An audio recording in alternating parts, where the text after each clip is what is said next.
ভুলটা তাহলে কখন হবে? ভুলটা হবে এই পিজিআর যদি কোনোভাবে আমরা ছত্রাকনাশক বা কীটনাশকের সঙ্গে ব্যবহার করি। অর্থাৎ পিজিআর প্লাস ছত্রাকনাশক অথবা পিজিআর প্লাস কীটনাশক। এই ছত্রাকনাশক বা কীটনাশকের কোনো একটির সাথে পিজিআর যুক্ত করলেই কিন্তু পিজিআর তার কার্যকারিতা হারাবে, কাজ হবে না। আসসালামু আলাইকুম প্রিয় কৃষক ভাইয়েরা এবং কৃষিপ্রেমী বন্ধুরা। বাংলাদেশের বিভিন্ন প্রান্ত থেকে এবং আমাদের পার্শ্ববর্তী রাষ্ট্র ভারতের ওয়েস্ট বেঙ্গল থেকে, মধ্যপ্রাচ্যের বিভিন্ন দেশ থেকে এবং ইউরোপ, আমেরিকা, আফ্রিকা সহ বিশ্বের বিভিন্ন প্রান্ত থেকে যে সকল বাঙালি ভাইয়েরা আজকে এই ভিডিওটি দেখছেন, সবাইকে আমি কৃষিবিদ এস এম ফজলের অভিবাদন আমার চ্যানেলের পক্ষ থেকে জানাচ্ছি আন্তরিক শুভেচ্ছা এবং অভিনন্দন। প্রিয় বন্ধুরা, আজকে একটি অত্যন্ত গুরুত্বপূর্ণ বিষয় নিয়ে আলোচনা করব, সেটি হচ্ছে পিজিআর এর ব্যবহার। পিজিআর বলতে আমরা আসলে কি বুঝি? ইংরেজিতে পিজিআর অর্থাৎ পিজিআর, তিনটা অক্ষর নিয়ে এভাবে নামটি হয়, যার ইংরেজি ফুল অ্যাব্রিভিয়েশন হলো প্লান্ট গ্রোথ রেগুলেটর, যেটাকে আমরা বাংলায় যদি লিখি তার মানে দাঁড়ায় উদ্ভিদ বৃদ্ধি নিয়ন্ত্রক। অর্থাৎ কৃষির ক্ষেত্রে ফসলের বিভিন্ন পর্যায়ে তার যেই বৃদ্ধিগুলো, ফুল আসা, ফল আসা, এই বিষয়গুলো নিয়ন্ত্রণ করার ক্ষেত্রে যেটি কাজ করে সেটি হলো পিজিআর বা উদ্ভিদ বৃদ্ধি নিয়ন্ত্রক।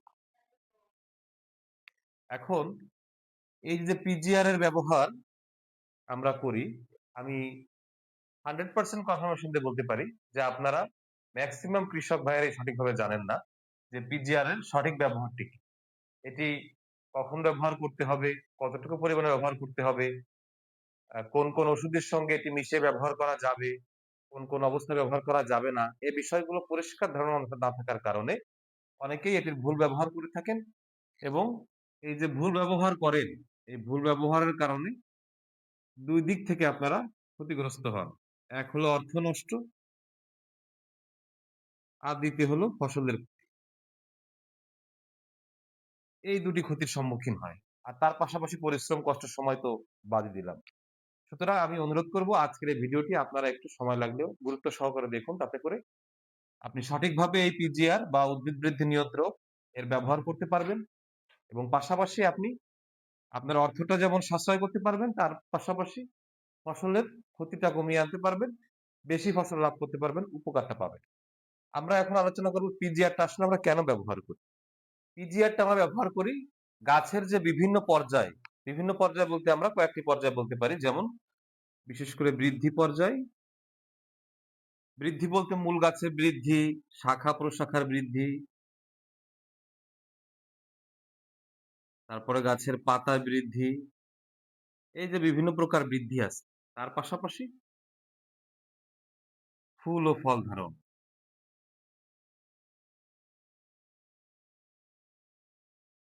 এই কাজগুলো বিভিন্ন পর্যায়ে গাছের যে কাজগুলো, ফসলের যে কাজগুলো, এই কাজগুলো হচ্ছে এই পিজিআর বা প্লান্ট গ্রোথ হরমোন করে থাকে। পিজিআর কে আবার অনেক সময় অনেকে ভিটামিন বলে থাকে। আমাদের কৃষক ভাইয়েরা বাংলাদেশে, ভারতে অনেকে এটাকে ভিটামিন বলে থাকেন, কিন্তু আসলে এটা ভিটামিন না। এটি হলো এক প্রকার কেমিক্যাল। এটা মানে বিভিন্নভাবে বিভিন্ন গাছের থেকে এক্সট্রাক্ট করে অনেক সময় এই কেমিক্যাল একটা প্রোডাক্ট, রাসায়নিক একটা প্রোডাক্ট তৈরি করা হয়। এটি স্প্রে করলে তখন উদ্ভিদ এটি গ্রহণ করে উদ্ভিদের ভিতরে এই যে বিভিন্ন প্রকার বৃদ্ধি এবং ফলমূল ধারণের ক্ষেত্রে কারা কাজ করে? কাজ করে হচ্ছে বিভিন্ন রকম হরমোন এবং এনজাইম। এই যে হরমোন এবং এনজাইম, এই হরমোন এবং এনজাইমকে সঠিক মাত্রায় আনতে, ভারসাম্য রাখতে, অর্থাৎ কোথাও এগুলো বৃদ্ধি পাবে, কোথাও কমে যাবে। এই যে কমে যাওয়া, বৃদ্ধি পাওয়া, এই যে ভারসাম্যটা নিয়ন্ত্রণ করে হচ্ছে এই পিজিআর, অর্থাৎ উদ্ভিদ বৃদ্ধি নিয়ন্ত্রক। আমরা বাজারে বিভিন্ন প্রকার পিজিআর কিনতে পারি। আপনারা হয়তো অনেকেই এখনো বুঝছেন না যে পিজিআর বলতে আসলে কাদেরকে বোঝায়। আমি একটা এক্সাম্পল দিলে আপনারা বুঝে যাবেন যে আসলে কোনগুলোকে পিজিআর বলছি আমরা। যেমন ধরুন ফ্লোরা, এটা এক প্রকার পিজিআর। মিরাকুলান আছে, প্রোটোজিম আছে, বলবান আছে, প্লানোফিক্স আছে, আরো অসংখ্য এই ধরনের পিজিআর বাজারে আমরা কিনতে পাই, সেগুলো আমরা আমাদের ফসলের ক্ষেত্রে ব্যবহার করি। এখন আপনারা হয়তো বুঝতে পেরেছেন যে পিজিআর বলতে আসলে কাদেরকে বোঝাচ্ছি। আপনারা অনেকে ভিটামিন বলে থাকেন এই পিজিআর, এগুলাকে বোঝাচ্ছি। এখন আমরা তো বুঝতে পারলাম কম বেশি যে পিজিআরটা আমাদের কখন ব্যবহার করতে হবে, কোন কোন পর্যায়ে ব্যবহার করতে হবে, অর্থাৎ ফসলের যখন বৃদ্ধি পর্যায়ে চলে, ফসলটি বীজ থেকে চারা হলো, এই চারা বৃদ্ধি শুরু হলো, যখনই বৃদ্ধি একটু বড় আকার ধারণ করবে, অর্থাৎ বৃদ্ধির পরিমাণটা হঠাৎ করে যখন বাড়বে, ঠিক এই সময়টিতে পিজিআর ব্যবহার করতে হবে। এরপরে কি, এর শাখা প্রশাখা হওয়া শুরু করবে। যখন এই শাখা প্রশাখা হওয়া শুরু করবে এই সময়টা, তখন আবার পিজিআর ব্যবহার করতে হবে। এরপরের ধাপটা কি, ফুল ও ফল ধারণ। এই যে ফুল ধারণ, ফুল ধারণের পূর্বে তখন আর একবার পিজিআর ব্যবহার করতে হবে। এরকম ৩ টা স্টেজে সাধারণত পিজিআর ব্যবহার করা হয়। এই ধাপগুলোতে আপনারা পিজিআর ব্যবহার করবেন। হঠাৎ করে যেকোনো সময় আপনারা পিজিআর প্রয়োগ করবেন না, বা অন্যান্য সময় পিজিআর প্রয়োগ করবেন না। সেই ক্ষেত্রে কিন্তু গাছের হরমোন এবং এনজাইমের ইমব্যালেন্স হবে, এবং ইমব্যালেন্স হলে কিন্তু গাছ থেকে আপনারা আশানুরূপ ফসল আর পাবেন না। যেই কারণে এই ধাপগুলো হচ্ছে পিজিআর ব্যবহারের সঠিক সময় বা ধাপ। এক, একটি ধাপ, ২ টি ধাপ, ৩ টি ধাপ। এই মোট ৩ টা ধাপ। এই ৩ টা ধাপে আপনারা পিজিআর ব্যবহার করতে পারবেন। একটা জরুরি বিষয় হচ্ছে মাত্রা বা ডোজ। এই মাত্রা বা ডোজে অনেকে ভুল করে থাকে। আমাকে অনেকেই জিজ্ঞাসা করেন যে, "ভাই ভিটামিন দেব, ভিটামিনের ডোজ কত হবে? প্রতি লিটারে আমি কি পরিমাণ দিব?" এই প্রশ্ন করে থাকেন। আসলে দেখেন, এই যে বিভিন্ন প্রকার পিজিআর এর আমরা নাম বললাম, যেমন ফ্লোরা, মিরাকুলাম, বলবান, প্রোটিজিম, আরো অনেক অসংখ্য পিজিআর রয়েছে। এগুলোর কিন্তু আসলে কোম্পানি ভেদে বা নাম ভেদে এদের ডোজ কিন্তু বিভিন্ন রকম থাকে। এইজন্য আপনারা যে লেভেল থাকে, অর্থাৎ আপনারা যে পিজিআরটা ব্যবহার করবেন, যেহেতু পিজিআর লিকুইড বা তরল, এরকম সাধারণত এরকম বোতলে এগুলো থাকে। এইখানে যে বোতলের লেভেল থাকে, এই যে স্টিকার বা সিলমারা যেখানে এরকম লেখা থাকে, ওইখানটায় মাত্রা লেখা আছে যে প্রতি লিটারে কি পরিমাণ। সেই মাত্রাটা এই লেভেলে লেখা থাকবে। আপনারা খেয়াল করবেন। কোন পিজিআর এ আছে ০.৫ মিলি পার লিটার। কোন পিজিআর এ আছে ১ মিলি পার লিটার। এরকম বিভিন্ন রকম থাকে। আবার বিভিন্ন ফসলের ক্ষেত্রেও কিন্তু এর মাত্রাটা বিভিন্ন হয়।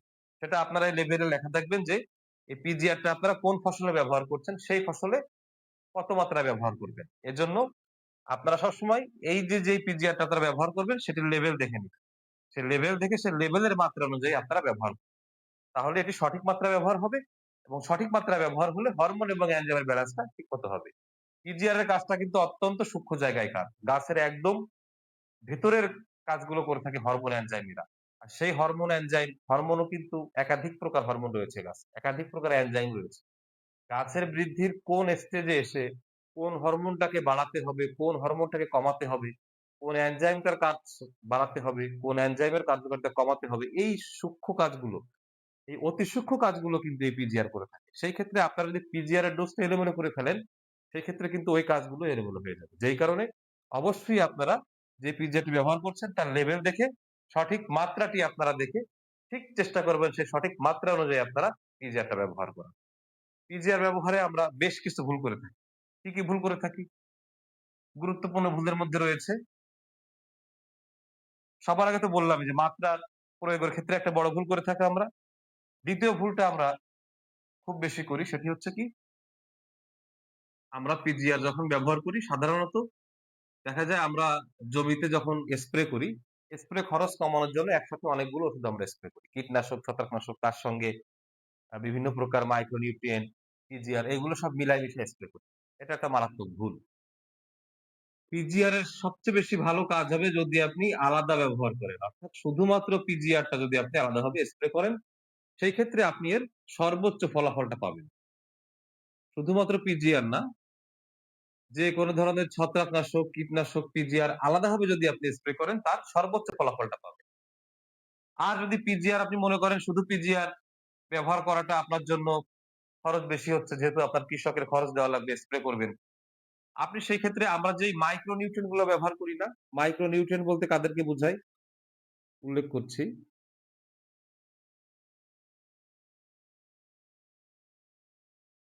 মাইক্রো নিউট্রিয়েন্ট বলতে বোঝায় যেমন ধরেন চিলেটেড জিংক বা জিংক যেটি আমরা স্প্রে করে দেই। তারপরে ধরেন ম্যাগনেসিয়াম, সালফার,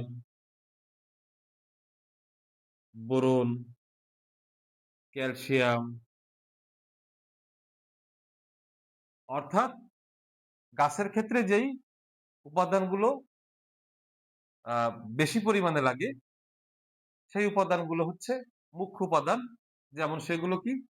নাইট্রোজেন, ফসফরাস এবং পটাশিয়াম। এনপিকে বলি আমরা সংক্ষেপে। এই ৩ টা বাদে মোটামুটি আর যেই নিউট্রিয়েন্ট গুলো লাগে এগুলো সবই ক্ষুদ্র উপাদান। এই ক্ষুদ্র উপাদানগুলো আমরা অনেক সময় স্প্রে করে ফসলে প্রদান করি। এই উপাদানগুলো অর্থাৎ খাবার, এগুলো হলো গাছের খাবার। আবার এই যে সার এগুলো কিন্তু গাছের খাবার। এই যে গাছের যে কোনো প্রকার খাবার, এই খাবারের সঙ্গে কিন্তু পিজিআর একসাথে মিশিয়ে আপনি স্প্রে করতে পারেন। গাছের খাবারের সঙ্গে। এগুলো গাছের খাবার, এইগুলো গাছের খাবার। এই খাবারগুলোর সঙ্গে যদি পিজিআর মিশিয়ে স্প্রে করেন সেক্ষেত্রে আপনার পিজিআর এর প্রতি খুব একটা প্রভাব পড়বে না। পিজিআর টি কিন্তু কাজে লাগবে। কার্যকারিতা হারাবে না। কার্যকারিতা মোটামুটি সঠিক থাকবে এবং আপনি মোটামুটি সর্বোচ্চ ফলাফলই এখান থেকে পাবেন। ভুলটা তাহলে কখন হবে? ভুলটা হবে এই পিজিআর যদি কোনোভাবে আমরা ছত্রাকনাশক বা কীটনাশকের সঙ্গে ব্যবহার করি। অর্থাৎ পিজিআর প্লাস ছত্রাকনাশক অথবা পিজিআর প্লাস কীটনাশক। এই ছত্রাকনাশক বা কীটনাশকের কোনো একটির সাথে পিজিআর যুক্ত করলেই কিন্তু পিজিআর তার কার্যকারিতা হারাবে। কাজ হবে না। অর্থাৎ যে কাজের উদ্দেশ্যে আমরা পিজিআরটা ব্যবহার করি, সেই কাজের ফলাফল অর্থাৎ এর কার্যকারিতা সমান 0। এটা আর কাজ করবে না। শুধু এই অর্থটা আপনার ব্যয় হবে। পিজিআর অনেক দামি একটি প্রোডাক্ট। এই যে অর্থটা দিয়ে আপনি প্রোডাক্টটি কিনলেন, সেই প্রোডাক্টটির টাকাটা আপনার নষ্ট হলো, জলে গেল। কোন লাভ হবে না। ছত্রাকনাশক এবং কীটনাশক এগুলোকে বলি আমরা বালাইনাশক বা ছত্রাকনাশক যেমন রোগমুক্ত করে, কীটনাশক আবার পোকামাকড়ের বিরুদ্ধে কাজ করে। অর্থাৎ পোকামুক্ত করে। আমরা এগুলোকে একবারে বলতে পারি বালাইনাশক। অর্থাৎ রোগ পোকামাকড় সরানোর জন্য এগুলো কাজ করে। এগুলো কিন্তু খাবার না। তাহলে কি বুঝলাম আমরা? যে পিজিআর আপনারা খাবারের সাথে ব্যবহার করতে পারেন। এই যে মাইক্রোনিউট্রিয়েন্ট, ম্যাক্রোনিউট্রিয়েন্ট যেকোনোটির সাথে। কিন্তু ছত্রাকনাশক বা কীটনাশক এদের সঙ্গে পিজিআর যদি আপনারা যোগ করে ব্যবহার করেন, তাহলে তার কার্যকারিতা সম্পূর্ণ 0 বা 0 হয়ে যাবে। আপনার এই অর্থটা শুধু নষ্ট হবে। যে কাজের উদ্দেশ্যে দিচ্ছেন সে কাজটা আর হবে না। অনেকেই আমার প্রশ্ন করেন যে কোনো সাইড ইফেক্ট তো নাই? বা এই পিজিআর দিলে গাছের ক্ষতি হবে কিনা? যদি ছত্রাকনাশক বা কীটনাশকের সঙ্গে দেওয়া হয়। আমি বলি যে না, ছত্রাকনাশক বা কীটনাশক দিলে এর সঙ্গে দিলে গাছের ক্ষতি হবে না কিন্তু কাজ হবে না। তো তখন বলবো ঠিক আছে ভাই, ক্ষতি না হলে হচ্ছে আমি দিয়ে দিচ্ছি। কারণ আমি আলাদা দিতে গেলে আমার খরচ বেশি পড়ে যায়। এজন্য আমি এদের সাথে মিলে দিয়ে দিচ্ছি। আমার ক্ষতি না হলে হচ্ছে। তা আপনি দিচ্ছেন কেন ভাই শুধু? আপনার যদি এই জিনিসটা দিয়ে কোন কাজ না হয়, যদি এর কার্যকারিতা 0 আসে, আপনি শুধু অর্থ খরচ করে পিজিআরটা দিচ্ছেন কেন? আপনি কৃষক খরচে মানে শ্রমিক খরচ বাঁচাতে যেয়ে আরেকবার স্প্রে করবেন না। এই যে শ্রমিক খরচটা আপনার অতিরিক্ত যাবে। এটি বাঁচানোর জন্য যে আপনি ছত্রাকনাশক এবং কীটনাশকের সঙ্গে এটি দিচ্ছেন, তাতে করে এটি কার্যকারিতা সম্পূর্ণ 0 হয়ে যাচ্ছে। এমনকি এই ছত্রাকনাশক ও কীটনাশকও অনেক সময় তার কার্যকারিতা কমিয়ে ফেলে। তাতে করে আপনার যে উদ্দেশ্যে আপনি দিচ্ছেন সে উদ্দেশ্য কোনোভাবেই সফল হবে না। গাছের বৃদ্ধির জন্য কোনো কাজ তো করবে না। পাশাপাশি তার পোকা বা রোগ দমনের জন্য যতটুকু কাজ করত সেই কাজের পরিমাণটাও কিন্তু অনেকটা কমে যাবে। এজন্য কোনোভাবেই আপনারা ছত্রাকনাশক বা কীটনাশকের সঙ্গে পিজিআর একসাথে মিশিয়ে স্প্রে করবেন। দরকারে আপনি স্প্রে করে নিন না, তাও ভালো। আপনার শ্রম যাচ্ছে অনেক, কৃষকের আম মানে পারিশ্রমিক হিসেবে আরেকজন স্প্রে করার জন্য আপনার টাকা যাচ্ছে অতিরিক্ত। সেটি আপনি করলে লস হবে। তাহলে আপনি করেন না। আপনার পিজ্জা স্প্রে করার দরকারই নাই। তাও ভালো। শুধু একটা প্রোডাক্টটা কিনে একটা দামি প্রোডাক্ট আপনি শুধু যদি এই দুটোর সাথে কোনটার সাথে মিশিয়ে ব্যবহার করেন, আপনি খুব ক্ষতিগ্রস্ত হবেন। আমার মনে হয় প্রিয় বন্ধুরা, আমি পিজিআর এর ব্যবহারটা সম্পর্কে আপনাদেরকে কম বেশি একটু বোঝাতে পেরেছি।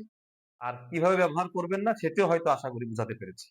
পাশাপাশি আপনারা যেটি খেয়াল করবেন, এই পিজিআর মিশিয়ে স্প্রে করেন, আর ছত্রাকনাশক করেন, কীটনাশক করেন, যেটি স্প্রে করেন না কেন আপনারা, আপনাদের জমিতে চেষ্টা করবেন যে প্রতি ১ শতক পরিমাণ জমিতে আপনারা ২ লিটার পরিমাণ স্প্রে করবেন। অর্থাৎ পানির সাথে মিশিয়ে তো আমরা স্প্রে করি। সেটা ড্রামের পানি প্রতি ১ শতকে যেন অন্তত ২ লিটার পরিমাণ পানি হয়। আর লেভেলে যে মাত্রাটা দেওয়া থাকবে সেই মাত্রা অনুযায়ী আমরা দিই। তাহলেই মাত্রাটা পুরোপুরি সঠিক হবে এবং এটি ফসলের কাজে লাগবে। যে উদ্দেশ্যে আপনি ব্যবহার করছেন আপনার উদ্দেশ্যটা তখন সফল হবে। আপনি বেশি ফসল পাবেন, ভালো ফসল পাবেন এবং কোয়ালিটি সম্পন্ন ফসল পাবেন। আমি আশা করি আমি আপনাদেরকে কম বেশি বুঝাতে পেরেছি। তারপর যদি আপনাদের কোনো প্রশ্ন থেকে থাকে সেটি আপনারা কমেন্ট বক্সে করতে পারেন। আমি আপনাদের সঙ্গে যোগাযোগ করে সেই প্রশ্নের উত্তর দিব। যদি কৃষি বিষয়ক অন্য কোনো প্রশ্ন থাকে সেটিও আপনারা কমেন্ট করতে পারেন। আমি সে বিষয়ে উত্তর দিব। যদি অন্য কোনো বিষয়ের উপর নতুন কোনো ভিডিও চান সেটিও আপনারা বলতে পারেন। তাহলে আমি আগামীতে নতুন ভিডিও নিয়ে আসবো সেই বিষয়টির উপরে। প্রিয় বন্ধুরা, আজকের এই ভিডিওটি আপনাদের ভালো লেগে থাকলে অবশ্যই লাইক করবেন, কমেন্ট করবেন এবং শেয়ার করে বন্ধুদের দেখার সুযোগ করে দিবেন। পাশাপাশি যদি এরকম কৃষি শিক্ষা বিষয়ক এই ধরনের ভিডিও নিয়মিত পেতে চান তাহলে অবশ্যই আমার চ্যানেলটিতে আপনারা সাবস্ক্রাইব করে রাখবেন এবং ডান পাশের বেল বাটনটিতে ক্লিক করে রাখবেন বা চাপ দিয়ে রাখবেন। সেই ক্ষেত্রে আমি যে নতুন ভিডিওগুলো আপলোড করব সেই ভিডিওগুলো আপনারা নোটিফিকেশন আকারে সময় মতো পেয়ে যাবেন। প্রিয় বন্ধুরা সবাই ভালো থাকবেন, সুস্থ থাকবেন, আমার জন্য দোয়া করবেন। আল্লাহ হাফেজ।